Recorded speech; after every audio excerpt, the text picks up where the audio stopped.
સવાલ number 1, slip paralysis શું હોય છે? વિડીયોને લાસ્ટ સુધી જોજો. જો વિડીયો પસંદ આવે તો લાઈક કરી દેજો.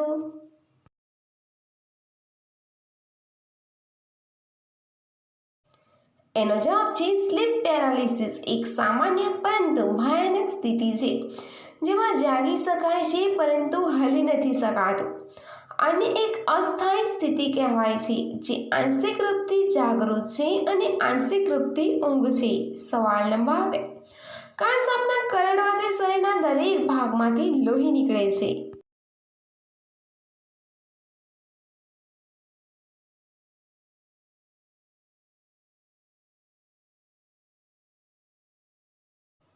એનો જવાબ છે આફ્રિકામાં જોવા મળતો બ્લૂમ સ્લેગ નામના સાપના કરડવાથી શરીરના દરેક કાણામાંથી લોહી નીકળે છે જે કોઈ અન્ય સાપના કરડવાથી નથી થતું. બ્લૂમ સ્લેગ સાપના ઝેરમાં હેમોટોક્સિન હોય છે માટે શરીરમાં બ્લડ વહેવાની પ્રક્રિયા શરૂ થઈ જાય છે.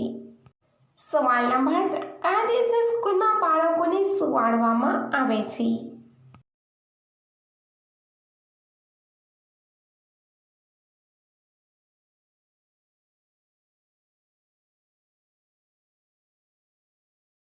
એનો જવાબ છે ચીનમાં બાળકોને 20 મિનિટ સૂવા માટે આપવામાં આવે છે જેથી તેઓ સારી રીતે ભણી શકે. સાથે બાળકોને દિવસમાં એક વાર નહીં પરંતુ 2 વાર વોર્મઅપ કરવાનું હોય છે.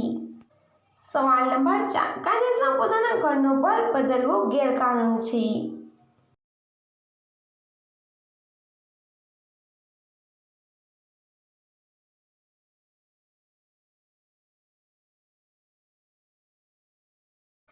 એનો જવાબ છે ઓસ્ટ્રેલિયામાં પોતાના જ ઘરનો બલ્બ નથી બદલી શકાતો.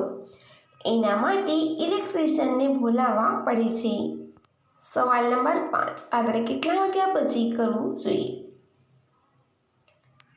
તમને જો મારો વિડીયો પસંદ આવે તો લાઈક કરી દેજો, શેર કરી દેજો અને ચેનલને સબસ્ક્રાઈબ કરી દેજો. એનો જવાબ છે રાત્રે 10 વાગ્યા પછી.